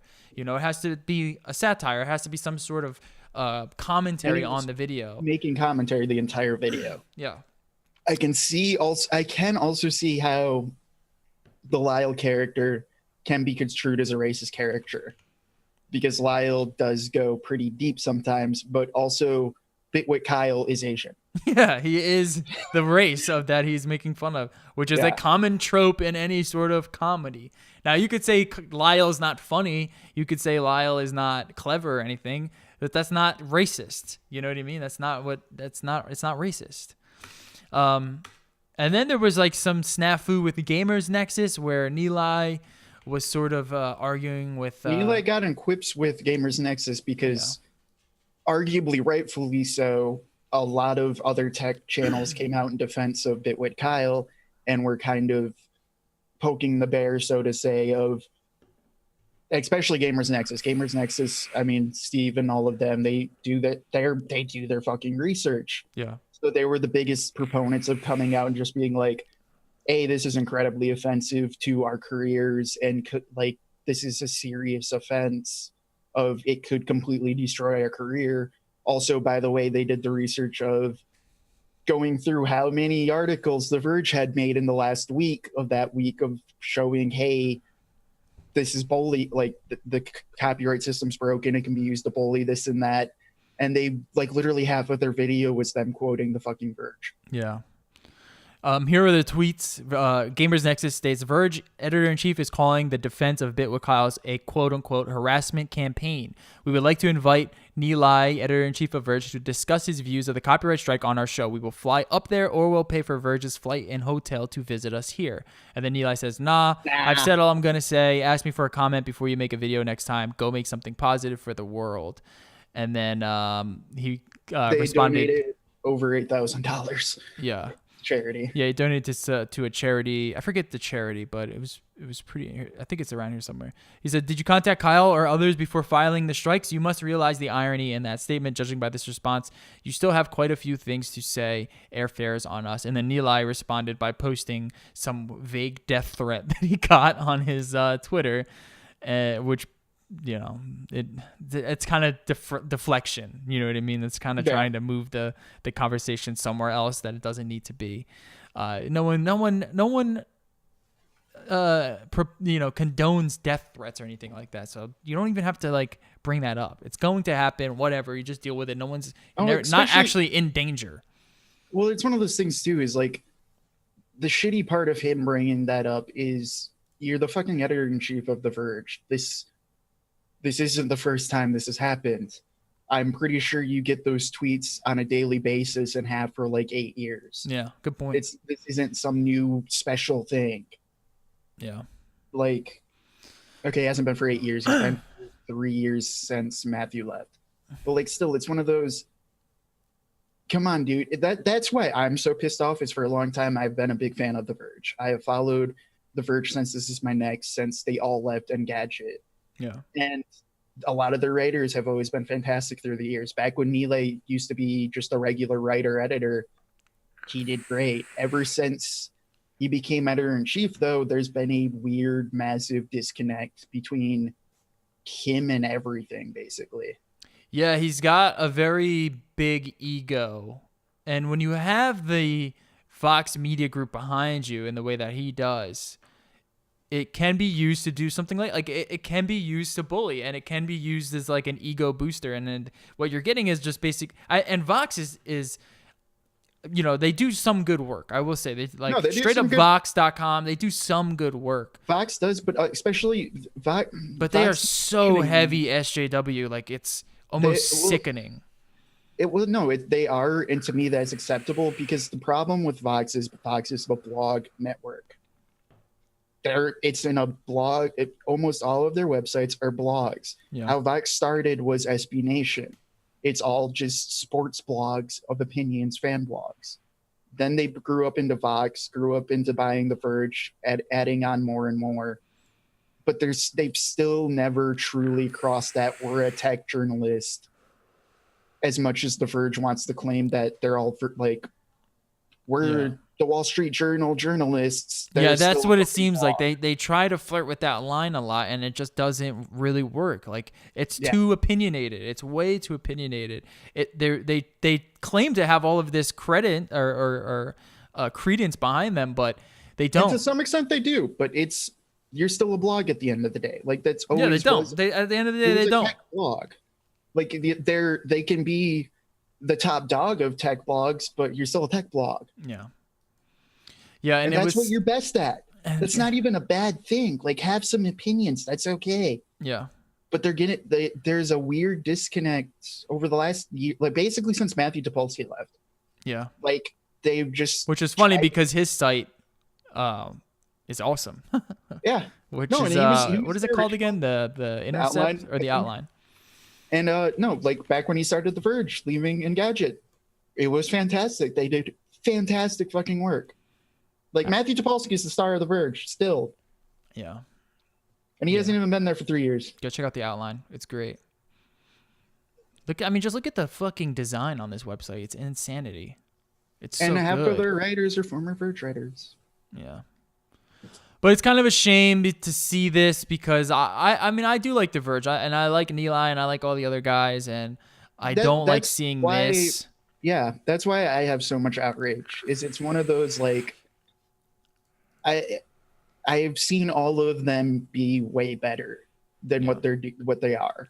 Yeah, they kind of want to like stay separate of all of the other, tech realm. There's not many of them. They want to be the best. They don't want to. They're going into like that Riot League of Legends kind of. Yeah, they virtue signal a lot on Vox. It's the virtue signaling, but it's we know how to do everything. You follow us. Like, we're the top dog. We know what's the best. Well, the rest of the tech world this is a community working together. Yeah. And this is such a simple case. He could have just been like, look, it was Vox that did this. I told them to pull it down. I'm sorry about it. You know, next time it'd be cool if you guys got in contact with us early, or maybe I should have reached out to you guys, but you know, I didn't think it was that big of a deal. But instead, it was very just like a very like Very I'm better defensive. than you sort of. Yep. Sort of response, and everyone's just like, "Go fuck yourself, dude. This is not how you're supposed to act." And I guess it is what it is. I still like The Verge. I'm still gonna, you know. I still like some of the writers, but I can't sit here like I haven't lost a lot of respect for NoLife. Oh yeah, for sure. You hear that, NoLife? Which is a shame, because like I'm a big fan of him, especially his past work. Like he got that way with the whole Apple Watch thing too, if you don't remember. Yeah. When people were making fun of his fucking spiky bracelets. Oh no, like that's why I've always been a fan of him too. Though is he's used to always know exactly who he is as a person, and he's willing to go to bat for that. But that also at the same time, it's not always the best idea, especially if you're an editor in chief pulling the shots. Yeah. All right, quickly, the Canon released a new camera, a new full-frame mirrorless camera. It's not the Canon EOS R. It's the Canon EOS RP. It's only $1,300. It's full frame. It's almost a complete $1,000 less than their flagship mirrorless line. It's got a 26.2 CMOS sensor, full frame. It shoots 4K at 24 frames per second. It shoots 1080p at 30 and 60 frames per second. It's got the dual pixel autofocus. It's got a flippy screen. It's got, Canon's Wi-Fi, Bluetooth stuff. It's got USB-C. It's a really strong camera, but they did they did really one thing that people are scratching their heads with, and they basically removed 1080p 24 frames per second from the camera, which is the cinematic sort of frame rate that everyone shoots their videos in. A lot of people shoot in 30, but mostly everyone shoots at 24 frames per second. They give you 1080p 30, they give you 1080p 60, they give you 4K 24, but they removed 1080p 24 frames per second, and it's just such a slap in the face, because this would have been the camera to the be all end all YouTube camera, but because they left that out, it's like, what are you doing? That is idiots. Yeah, because actually reading through the specs and everything else and looking at it, this is this totally in my. As much of a Panasonic fanboy as I have been on this fucking show, this is like the camera that's like, no, this could go up against a GH5 for YouTube. Yeah, could have. Hands down, it could have. I still think it might be able to, but it is a harder sell because of that. Now, all it is a firmware fix. That's all they have to do is put it in firmware, and it can be fixed. Will they do that? Will remain to be seen. Canon is known for not fixing stuff like that in firmware, but we will see. If there's enough outrage, they will do it, and I'm hoping there is, because it doesn't have IBIS, but that's okay because the lenses have IBIS. You can use the adapters. It's got the entire Canon color science. I mean, it's a fucking great Canon camera, just a little bit stripped back. You're not getting the full 4K, the full 4K experience with the dual pixel autofocus. You're only getting 24 frames per second, but it does shoot in 24 frames per second and at 4K. It's so close to being there. It's $1,000 less than most of the competition. It's just for them to remove that is laughable, and I wanted to touch on that. So if you're thinking about getting this camera, just know in post you're going to have to mark your videos down to 24 frames per second, and it's not going to look like a native 24. It's going to look a little bit janky unless you just shoot in 30 or you shoot in 4K 24 frames per second at a 1.7x crop. So it's Canon, come on, fix this shit, fix it, or just get the Canon EOS R. Moving on, this is an article that I wanted to talk quickly about. Is why is Mobile World Congress tech show full of men? It's coming out of BBC. I don't know the answers to that. I don't think these people really know. A lot of guys like tech. I guess that's the answer for you.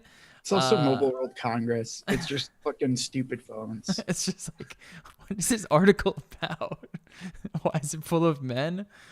I don't know. How are you supposed to answer that? What do you want them to do? What's going to attract more women, Are women really excited about foldable phones? I don't get excited about like makeup. Why can't we say like, hey, why is the Maybelline makeup show not all full of women? That's basically saying that. It just makes no sense. I hate seeing stuff like that. GTX 1660 was released. It's The essentially dumbest name ever. no. Do you hear what Linus said about the name? I don't really know what he was getting at, but he said when he talked to Nvidia about the name, they were like chuckling, and there's some sort of like Oh, hidden with like the message weird behind it. sex messages or something. No, I don't know. Yeah, I don't understand why he like what's. I don't get it. I don't know. Nvidia's so weird. But I mean, people have pointed out correctly that it is really fucking stupid that you've gone from 460 to 560 to 660 to 760 to 860 to 960 to 1060 to 16. Yeah. I don't get it either. I don't know what to tell you there. They said it's based on the TU16 architecture, I guess, but they could have easily called it the 1160. But all that being said, it seems to be a pretty good card. If you don't want RTX and you want, like a 2060 without RTX, it's a better 1070. yeah, or that's a better way to put it. That's a better way. It's a better 1070 is Yeah. literally what it is. For $280, it's a better 1070. Yeah. It's And a then very is it going to be the 1670 or would it be the 1770 if the 70 version got released?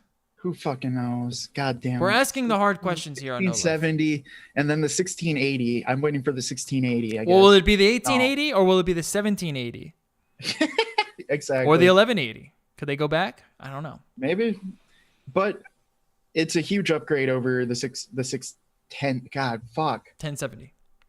It's an upgrade. It's a minor upgrade over the 1070. It's a big upgrade over the 1060. Yeah, big upgrade And over for the 1060. Minor Yeah. upgrade over the 1070, but not Like an upgrade minor- over the 2060. Correct. But minor enough that it's like if you have a 1070, I want to be running out to go buy this. No. It's like a And if you have a less than 5%. 2060, It's a less than 5% difference of the 2070. yeah. Now at 280, that makes it a very compelling product, especially if you don't give a shit about RTX. Well, The where does hard it fall in line between? Oh, there's no 2050, correct? I don't think there's a 2050. Not yet. Okay. No, but what I was gonna say is that makes it hard because the 2060 on the other hand is a really compelling upgrade still. If you're gonna spend 280, it's probably worth it to go bump up to the 2060. Yeah, I think they said it was like That's $30 more. Depends on the model. Because there is low end $280 models that we'll see how good performance wise are. Because they're not as good as the triples fan cooler $320 ones. If you're gonna buy a max one of these at like So $320, just go fucking buy a 2060. Yeah, I think that one's still the king of like value. The Or 2060. or go buy a Vega 56. Yeah. Vega 56s for right now are $280 for like, and less than 300 for the top end Vega 56s, which are better than this card for Yeah. most things. So there's a compelling offer there of it might be depending on the types of games you're playing. The low end 1660 Ti. Oh, and it's a Ti. Fuck, forgot that. Yeah, it's the TI version. They say the 1660 Ti stock, or I'll go this Oh way. my The 2060 is better than the Vega 56, which is better than the 1660 Ti overclocked, which is better than the 1660 stock. Yeah. The 56 is about the 1660 Ti overclocked. Depending on the game. Some games will run NVIDIA better. Some games will run AMD better. Yeah. So that's what I'm saying. Look into the games. But if you're like, cool, my hard budget is 300. I can't make it to the 2060. Don't check out how the games you play compares between the 1660 and the Vega 56. That's my big takeaway. But both of those cards are phenomenal for the prices they're at right now. But at the same time, if you have the extra money, go buy a 2060. The 2060 you can overclock to a 2070. It's still by far the best bang for your buck in my opinion. Yeah, and you do get the RTX stuff if you ever wanted to use it if games came out. Which you don't at this point, Yeah. but it's more just the pure performance upgrades is that much worth it. Galaxy S10 and S10 Plus were released, and the phone looks really, really impressive, just like screen-wise. The little hole punch out is pretty I don't know how I nice. feel about the whole punch. I don't mind it. I don't love it and I don't hate it. I think we focus way too much on the notches and the We do. punches. It's like it doesn't make a We do. difference, you know. the whole screen looks great. It still has the little minor Galaxy chins, which I don't hate. I think it's actually kind of cool because I can always tell a Galaxy phone because of them. Yeah. Like it's always that little perfect semi-curved chin. Yeah. But you get the foldable, like the folding on the side, the liquid, I forget what they call Yeah. it, waterfall display or something. but like it looks like a really good phone. And the biggest thing I have to give props to Samsung is everything I have seen about their new software is so much fucking better. That has always I need been to a see big it. takeaway. Yeah, the one that I had was their old fucking Tizen, garbage. all of that, not Tizen. Their old TouchWiz. TouchWiz, yeah, their old TouchWiz is dog shit. Yeah. But they have a new Samsung One, I think they called it, and it's a lot. It looks a lot fucking better. And I'll tell you what, there's this YouTuber Moment, they make lenses, and they did a video with the S9 and the S9's video camera, and it looks excellent. The video if you want to take video, the camera looks really good. Yeah. if you want to take video, it's a cross between iPhone or Samsung. I mean, Samsung's 4K video looked excellent, really, really well. The new camera does look like it's pretty fucking good. Yeah. Performance-wise, it's not gonna hit an iPhone, but it's gonna be definitely good enough. Yeah, it'll be fine. Screen looks. I mean, it's a Samsung OLED. It's gonna look really great if they really fix their software. It's very compelling. Yeah, that's the thing. Is like, do you want to buy a Samsung phone? It's like Samsung software has always been kind of iffy. But the new software things, it looks a lot more like stock Android. It looks more like what OnePlus does with Oxygen OS, where it's pretty much stock with some minor improvements. You can remap the Bixby button on this one, and it still has a headphone jack, and it takes USB-C. You still get the weird hole punch, which I still don't know how I feel about that, but you would get used to it. Because let's be real, you get used to every notch. Yeah, it just disappears after a day. It's still got fucking the S10 Plus still has fucking 8 cameras on the back or whatever that looks fucking horrendous. But the image quality is good. Yeah. I'm just saying, don't ever look at the back of your phone. It looks fucking hideous. Oh, and you also can't use a glass screen protector.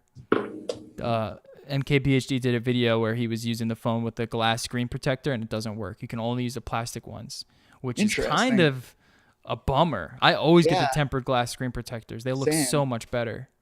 They do. That's a big it, because that screen is delicate. It's got those folds on the side. If you drop it, you're fucked.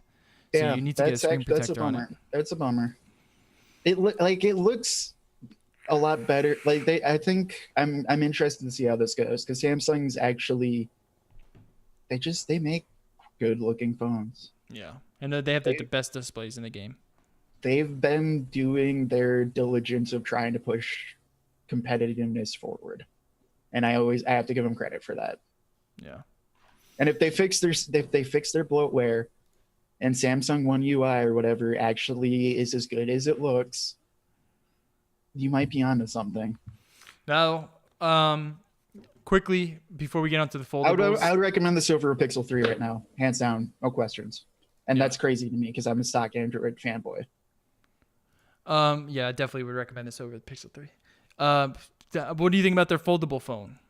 You sold on foldables yet? No, but I can see their purpose, and I'm sold on the idea. I'm not sold on the execution. Yeah, the Samsung one is a little bit iffier. Supposedly there's a little bit more of a hump on the Samsung one down the middle. It's a little bit thicker. You know, there's a little bit of a gap between because it folds it from the inside. So there's a little bit more of a gap where the actual fold takes place, like that crease. So it kind of looks like a little bit of a teardrop shape. But Huawei released the folding phone for $2,600, and it looks amazing. It looks amazing. The biggest thing too that Huawei did better is there's no weird notch on the inside for cameras, and the back screen is actually a full big screen instead of like a weird giant chinned monster. Yeah. So here you're going to see from Tech Guide on YouTube the foldable phone. So what they did was they stored a lot of the components in this like this little side piece here where the cameras stay, and this allows the phone to fold completely flat into a normal phone, which is fucking awesome. That gives you a selfie screen if you use the back of it, and if you flip it over, you have a full phone on the other side.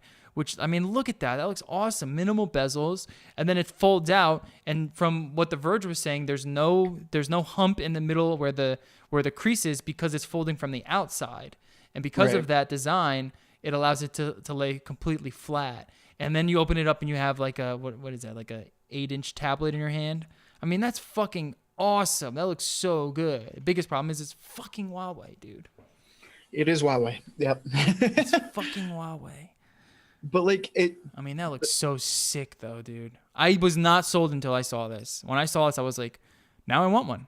Now I'm interested in getting one of these. I still don't want one, but I'm definitely more intrigued. Like I don't think anyone should be going out and buying any of these Gen 1s. But like the concept, I can see now better what they're trying to go for. And I do think there is an eventual market there. Yeah, taking place of your iPad and your phone at the same time. That's awesome. I think they also need to get thinner. Yeah. The Huawei one's pretty thin though, but yeah, it's not as thin as like an iPhone or even a Samsung Galaxy. But they're getting there, dude. They are getting there. That looks so sick. This is like the only time I will ever argue that a phone needs to be thinner. Yeah. There are these foldable phones. I mean, look at that, dude. That looks so sick, man. The way he's using it as a tablet. There's no fold. You can't even see the indent on it. That's insane. I mean, with it running YouTube like that, that is fucking awesome. Yeah, like I'm. That is like I said, so I'm still cool. not sold, but the Huawei hit execution a lot better, and I'm seeing where these phones want to go. And Yeah. I can totally get behind where these phones I want to can't go. wait for Apple to release theirs. That's my answer. If Apple could do this in like a year or two, that would be interesting, definitely. Yeah. But like, I mean, even just the concept, I'm getting more behind. I still think they need to get thinner, and I want to see really how long these things last. Yeah, Like, I want to see like actual durability. yeah, I of want to see like are these screens like durable at all? Because they're like a plastic or like a polymer, so they probably don't really shatter. But who knows? I don't know. I want to play with one. And I also want to see how. If I play well- with one, I'll probably also- end up buying it. That's how. also battery life too, yeah. because now you're trying to run like 3 fucking screens that may or may be on or off all the time. Like, Yeah, true. Battery life how are could you be going an issue. to deal with battery, getting it to be a decent size and be durable? Dude, imagine There's this. a lot of questions there. Imagine this. Apple releases the A14X Bionic, and it's about as fast as a fucking MacBook Pro right now. And it's going to be in a MacBook Pro. Say the Apple iPhone folds open, but then can like tilt like that, and then you have both the iPhone, then you open it up and it turns into an iPad, and then you tilt the screen up, and then you have a fucking MacBook. That's the dream. And then of course it has Thunderbolt 3, and then you could just plug into it, Too and then small it for me, but fucking okay. goes right into your monitor. I need it about 8 times the size and another 3 screens, and we're talking. Well, you can connect your keyboard to it too. This is Thunderbolt. You can just get a dock and just Still dock need it somewhere. 3 27-inch screens. We'll get talking. That's my dream, dude. An all-in-one device that fucking does it all. Oh my god. That you can put into your pocket, fold into your But no, pocket. this I kind of agree with you. The Samsung, I like the concept from the beginning, but the Samsung phone just looks fucking hideous in comparison to the Huawei. Yeah, the Samsung But- is just I don't even care about it. Honestly, right now, just go buy the S10 Plus and then wait till what the new Note's gonna be. Because now I'm super pumped on what a new Note might be. I can think the you new use Note this is just phone- going to be a big You can use this Yes, phone with one hand. Also, hi, I'm on the tech show for once in a while. Are you going to get a foldable phone? A foldable Samsung Note? Not now. All right, But- say when it's time for your upgrade, Samsung has the Note phone, but it folds into an iPad, but it costs $2,500. Are That you is way too interested? much. There's way too much money. Yeah, you're still on. What are you, $1,000 for a phone kind of guy? I'm currently at $1,000, and my phone bill with the way they did it at Sprint like stayed the same. Mm-hmm. Even though I didn't buy the phone outright, like was on the payment plan or whatever the heck they call it, like the lease, because you don't buy. That's phones who I'm interested. I'm interested in people like you. If you would buy a foldable phone, like, if they're gonna double that price and then like you're paying like $100 a month for the phone or some shit, like I don't. no, you would still If pay they the can same get- amount.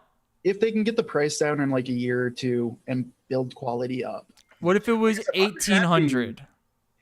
I'm happy with my phone, and I would rather go for the second generation of these things than the first. That's what I'm saying. Say the second generation's out, you're up for an upgrade. Your phone's like a few years old now, Yeah. but it's $1,800. Would you get the It's a- foldable version, I or do you think it still would go be- with $1,000, or maybe even cheaper for just the I single think phone? it would depend on what the pricing comes out to be per month. Like if it's like I think maybe- it'll stay the same, whatever your data plan if it is. stayed the same, and I haven't loaded data, if it stayed the same, yeah, I mean there's no reason not to. I'm happy paying what I'm paying right now, and if I could get the foldable phone second generation with all the kinks worked out, like Oh, you're saying for renting the phone. You're saying the payments on renting the phone. yeah, because that's the Oh, thing is yeah, you yeah. don't Like buy monthly- phones monthly outright payment. anymore. Right. It's not the old days where you would like trade a phone in and get. Not in the US. It's Yeah. not like that anymore. You literally are leasing your phones these days.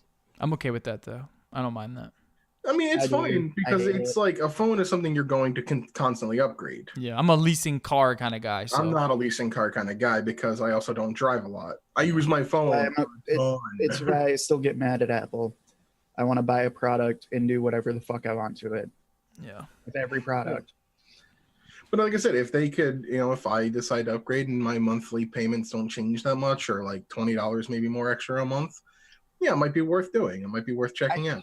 No, I like I said, I we'll see about these first gens, but like I think next, the like if technology next year is cool. Samsung comes out with like their fucking gorgeous ass screens, and it's like the size of this Huawei, and the main size is still like a big Note size, like it looks. I can see that being really fucking compelling. Like I think it's a really cool concept. I've been a strong proponent of like graphene. Yeah, no, that's why I want them smaller. Yeah, like, that's what I'm really, like, I'm really looking forward to graphene. Just it's two pieces of paper with a battery attached to it, and you can just fold it in half. Like You can that's stretch it. that kind of future. If we can get there within 10 years, Remember those things you would slap on your wrists that were like wristbands? You could slap them. They Yeah, have one. Imagine a phone that you could. right? But like it's that thing. They have one, Doobie. Yeah, but I'm saying, imagine a phone that you can only do that with, but you can essentially like Iron Man it and like stretch the phone out. Yeah, they have a phone that That's a fucking really folds cool- around your wrist. They do, yeah. I'm gonna see if I can find a picture of it. I don't remember Like, what it was graphene, called. like, But graphene in general is just a really cool like scientific thing that it's Yeah. still working on, but It's gonna still be. We're still gonna be working. this on is it the for a while. closest thing I've seen to that kind of like foldable phone technology. Which is funny, we've gone from flip phones that fold Yeah. to having your smartphone to now having a foldable smartphone.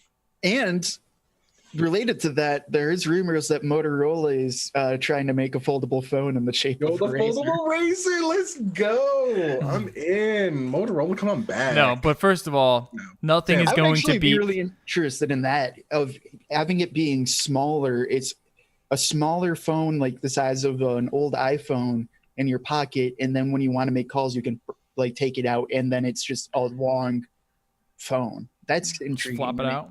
Yeah. Yeah, and so not the idea of like, here's a note and now it's a tablet, but like here's like Here's a oh my- small here's phone, and now it's a note. Oh, and now it's a note. Yeah, That's a really interesting concept. Yeah.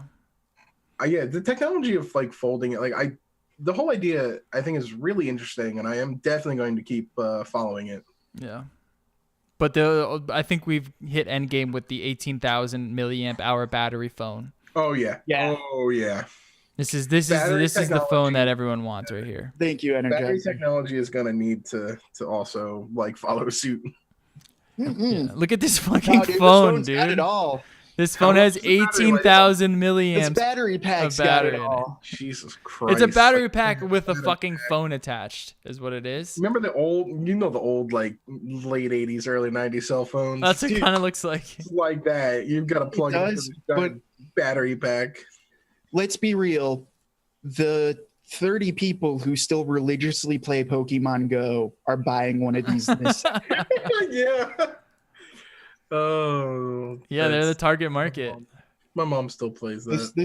this phone is 2 years too late. If this came out the summer Pokemon Go, it would have been the hottest seller. Dude, it I has a almost- mechanical fucking pop out selfie screen or selfie camera. It's insane. And it's made by Energizer. It's an inch thick. It's made by Energizer. What the fuck? And the UI looks cleaner than Samsung's, dude. What the fuck? Yeah, Samsung's old one. Their new one does look a lot better. No, I have to I'm give just credit fucking where credit's around. So they're saying that Seriously, it's a fucking. This phone is bigger than your thumb. the Avenir promises a week's worth of use or 2 full days, 48 hours of continuous video playback. So if you're going on those 24-hour flights, you have one of these, you can watch all of the shows that you need on your flight. This thing is insane. And power dude. your laptop. Oh my god. Yeah, empower your laptop. Just power everything. I mean, this is And, endgame. dude, it's the fucking little selfie cam is the funniest. Why can't part we of get a phone half that size with half that battery? So 9,000 milliamps of battery, or 9,000 milliamps of battery, and it's just half that size. Dude, no, because it wouldn't have the pop-out selfie cam. That's You like can add it in there. just this weird little adorable pair of eyeballs popping out of you that looks like it's gonna break off at any second. That is fucking great. I'm so happy Energizer made a phone. They're in the Dude, phone no, game I know. now. This is the phone of Mobile World Congress is just the absolutely stupid shit that that comes out. That is like, And it's blue. It's not black or gray. It's fucking bright blue. oh no, it's loud and proud that it is the Energizer Bunny. That's so great. All right, that's it for the show of No Life. I hope you guys enjoyed it. Make sure you follow our website, nolife.digital, and our Twitter and Instagram at NoLifeDigital. We'll catch you guys next week. Peace.